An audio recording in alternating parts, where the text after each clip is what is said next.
Assalamualaikum warahmatullahi wabarakatuh. Sampurasun kasadayana mugia urang sadayana aya dina panangtayungan Allah Subhanahu wa taala dimudahkeun dina milari milik rizkina katut dibarokahkeun amin. Urang lajeng deui anca carita dina judul Kalura Gunung Malaka bagian ke-16. Mangga kasadayana caraketan.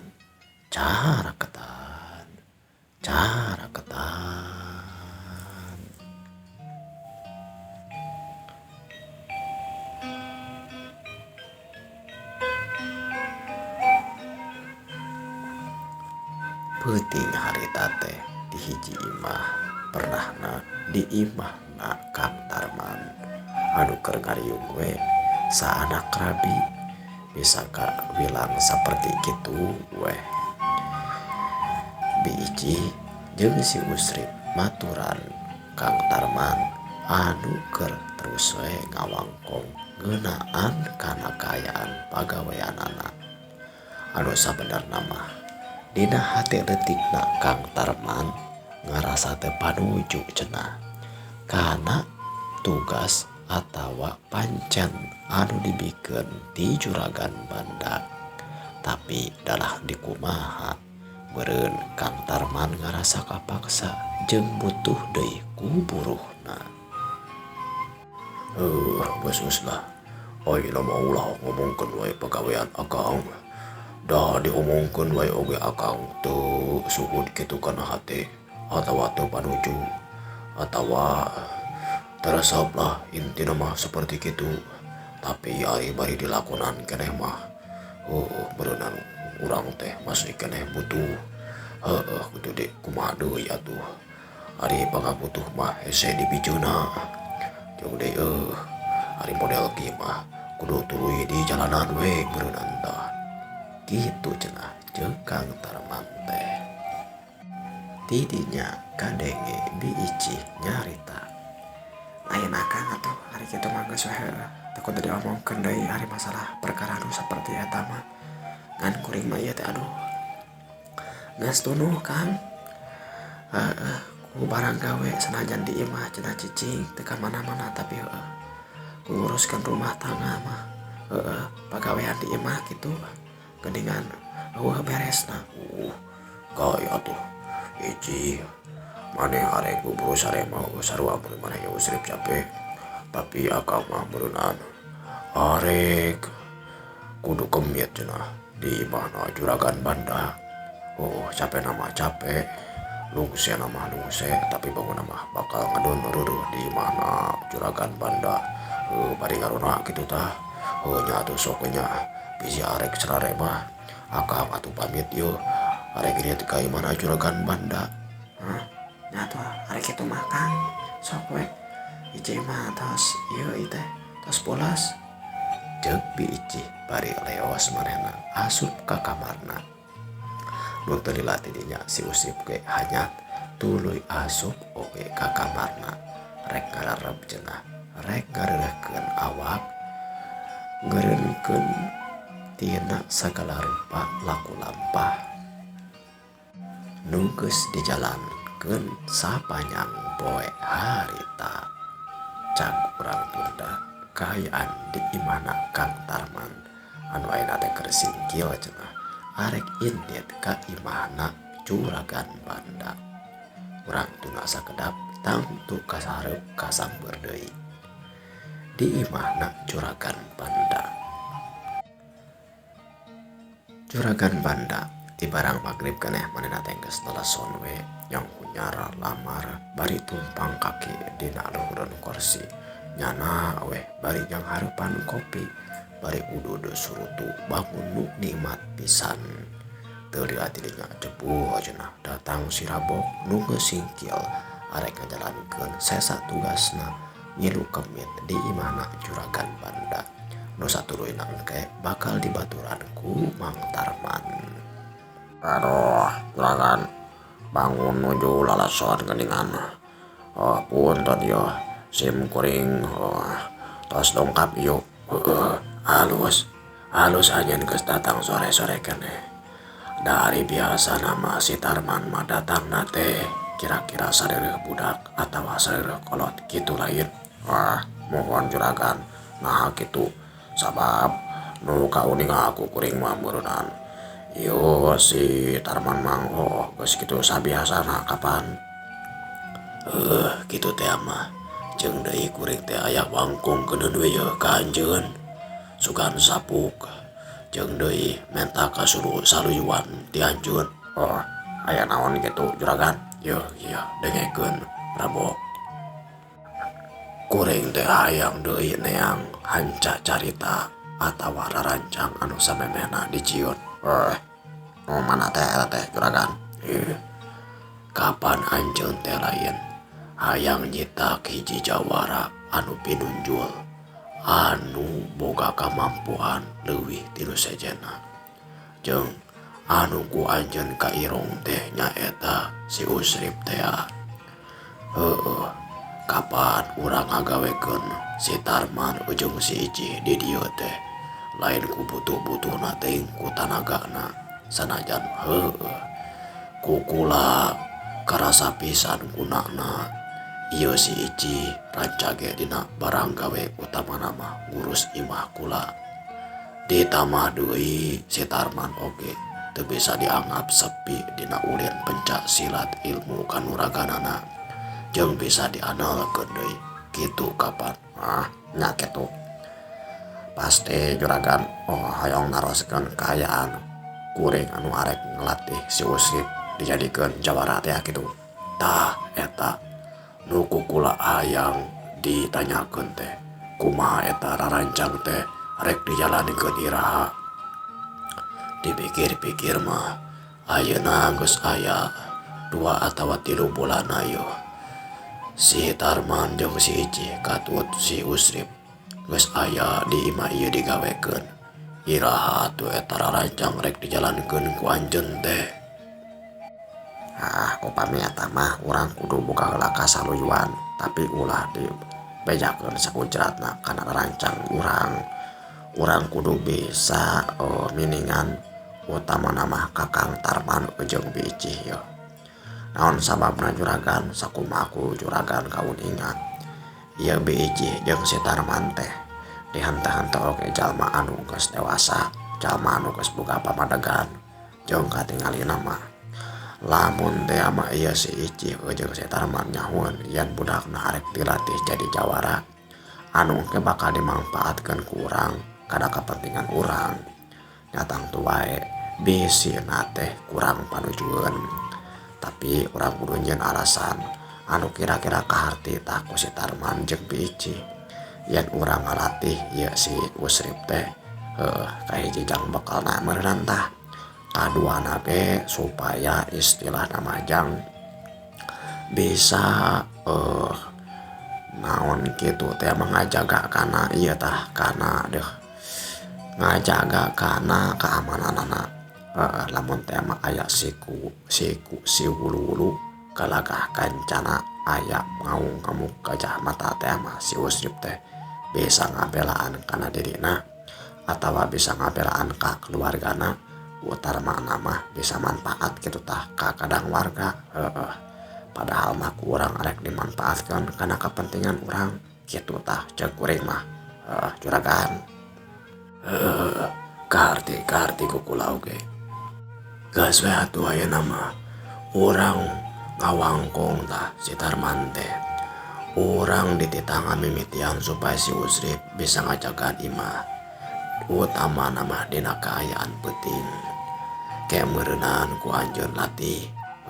Cenah ngalatih oge tah si Tarman teh ama bemburu bisaeun sugan meureunaan teu kaharti ku anjeun atawa teu neurap ku anjeun ku si Tarman kitu tah bisa ieu si Usrip teh ka naonnya kagero jadi kuduaan piraku sugan teu buru bisaeun ari kuduaan mah kan kade meureun anjeun oge sing bisa-bisa tak urusan budak si Usrip supaya manehanana sing bisa-bisa mindah rasa jeung laku lampah dina keur kaayaan. Jadi badega urang kudu bisa tumut turut patuh kana pamenta urang. Tapi dina kaayaan jeung kolot-kolotna si Tarman jeung si Ici manehna kudu bisa miningan kana laku lampah urang. Kitu tah arti meureun anjeun oge. Oh, tangtu ngartos pisan juragan. Keun eta mah kembali urang atur-atur. Kitu cenah di antarana gunung caturna antara si Rabok jeung juragan Banda. Teu nyencarotina pipikiran jeung tebakanana antara juragan Banda jeung si Rabok. Kira-kira wanci sareureuk budak Kang Tarman teh jebul datang nu satuluina sanggeusna rada harineh mah rarancang eta kalawan bahasa jeung tipu muslihat ti juragan Banda. Malahan mah dialokan oge ditamahan oge diyakinkeun ku si Rabok. Akhirna mah Kang Tarman teh beunang weh yen daek ngijinan cenah ka si Usrip anu arek dititah jadi centeng. Tur samemehna arek dilatih heula kalawan ilmu bela diri, ilmu kanuragan jeung pencaksilat anu bakal dilatih ku si Rabok atawa oge dilengkepan latihanana teh ku Kang Tarman. Widina ijina ki Kang Tarman peuting harita jadi lamaran anyar pikeun si Usrip anu satuluina. Ti nincak poe harita si Usrip dilatih we ku si Rabok kana ilmu pencaksilat anu satuluina oge dibantuan ku Kang Tarman sorangan. Keur mah eukeur cenah ieu si Usrip teh dihenteu-henteu oge anu jadi kolotna sanajan akina mah teu bisaeun kana ilmu pencaksilat ilmu bela diri, tapi bapana mah sasat maot dina pangperangan dina tanding ngalawan rampung kawilang jalma anu maher weh bisaeun kana ilmu bela diri. Atuh si Usrip anu jadi anakna oge kaasup boga bakat anu karaka tempo sanggeusna dilatih ku si Rabok jeung Kang Tarman. Selang-selang tina pagawean ti juragan Banda, Kang Tarman jeung si Rabok soson-soson we tuluy-tuluyan ngalatih si Usrip. Kajaba ti manehanana ieu si Usrip teh dipancenan titah ngangon doma oge bineng pisan dititah jang nungguan imah. Kajaba cenah lamun keur aya atawa keur kaayaan capek ieu si Usrip teh sok dipasrahan asok diijinan balik ka imahna. Tapi ari kitu mah keur kaayaan perlu atawa nu sejenna sorangan we si Usrip teh cicing di imahna juragan Banda. Sanajan bari can dewasa manehanana mampu ngajaga imah kalawan bekal geus bisaeun ilmu pencaksilat ilmu bela diri. Teu karasa 5 tahun kaliwat weh si Usrip ayeuna geus jadi pamuda atawa rumaja nonoman anu pinter pisan dina ilmu bela diri dilatih ku Kang Tarman jeung si Rabok teh. Dina nincak umur si Usrip 15 tahun geus aya cenah kana 3 bulanna ari Kang Tarman mah tara dibabawa kaluar ti lemur. Pagaweanana ulu kutek di jero lemur we lemur Ciangsana nguruskeun pakayana ti juragan Banda. Hitung-hitung jadi wamanor jadi wawakil ti juragan Banda. Ari kitu nama Kang Tarman teh ngalaksanakeun kana tugasna ti juragan Banda. Beda jeung juragan Banda anu sok hahauk nyarekan atawa kalawan kakerasan. Kang Tarman mah ngarumasakeun manehna mah jalma anu dititah jeung sok rada handap asor we dina ngajalankeun tugasna ki ti Juragan Banda. Nah jadi manor jalma anu eger kuli atawa nagih ka urang lembur di wewengkon Ciangsana mah. Tina kekayaan aya perlu ka luar lembur biasana. Ayeuna mah ye Juragan Banda teh cukup we dibaturan ku si Rabo jeung ku si Usrip anu ayeuna geus jadi jawara ngora. Si Usrip anu ayeuna kaasup geus jadi rumaja tapi encan bisa disebut jalma nu geus dewasa. Sanajan awakna jangkung jeung geus tur ditamahan boga kamampuhan ulin bela diri anu cukup. Dina ngajalankeun tugasna ti Juragan Banda bener-bener bisa kaandalkeun katamah-tamah si Usrip osok kaismungan atawa kapangaruhan ku Juragan Banda katut si Rabo. Lamun Kang Tarman dina keur diajakan lagi teu wani hahauk atawa sasentak komo tika make ngagunakeun kakerasan tunggal teungel jeung cubak cabok. Si Usrip mah beda, manehanana mampu ngalakukeun eta perkara da beureunan. Kahiji masih keneh jalma anu can ceceg dina pamadegan. Kaduana boga darah, boga getih anu masih keneh ngora. Babari kahudang nafsuna komo osok dirojokan, osok disuluhan ku si Rabo katut Juragan Banda. Intina mah si Usrip teh diandalkeun we ku Juragan Banda jadi tukang pukul, tukang teungel dina kekayaan nagih, utama nama nagih di luar lembur Ciangsana. Malahan mah kakoncara weh lamun Juragan Banda geus dibaturan ku si Usrip anu ditagih teh sok sarieun sabab ieu tilu jalma teh bener-bener osok telenges jeung wani dikanyiksa sagala rupa.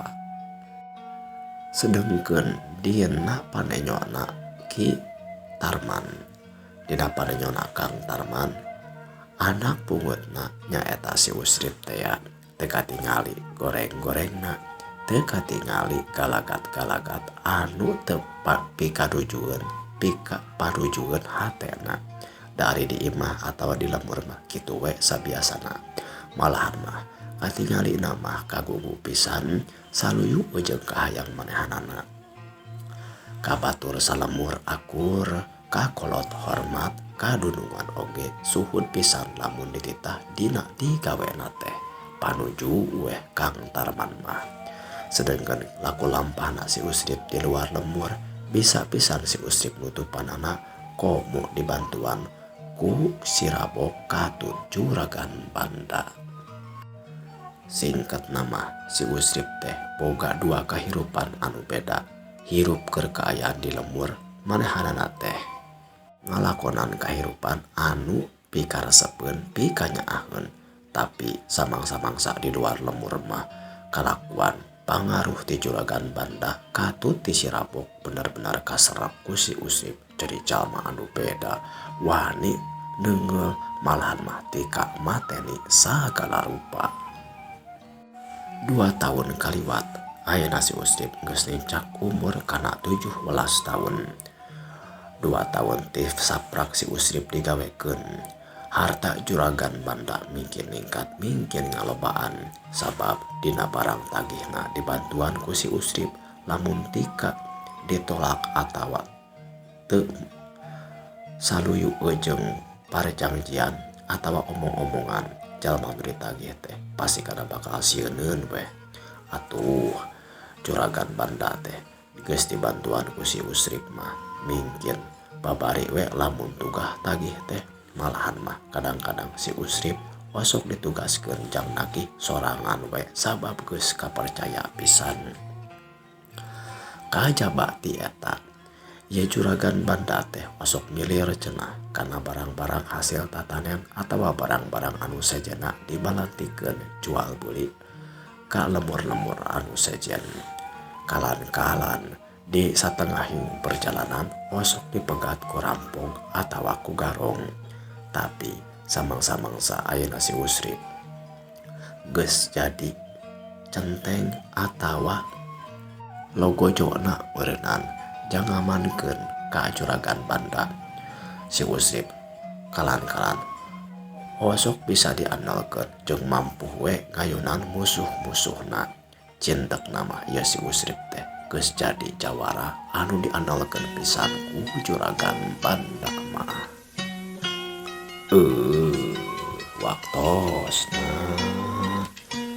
waktosna parantos cekap kanggo episode nu ayeuna kumaha lajengan cariosna manyati lajeng wae dina video-video saterasna wilujeng patepang deui permio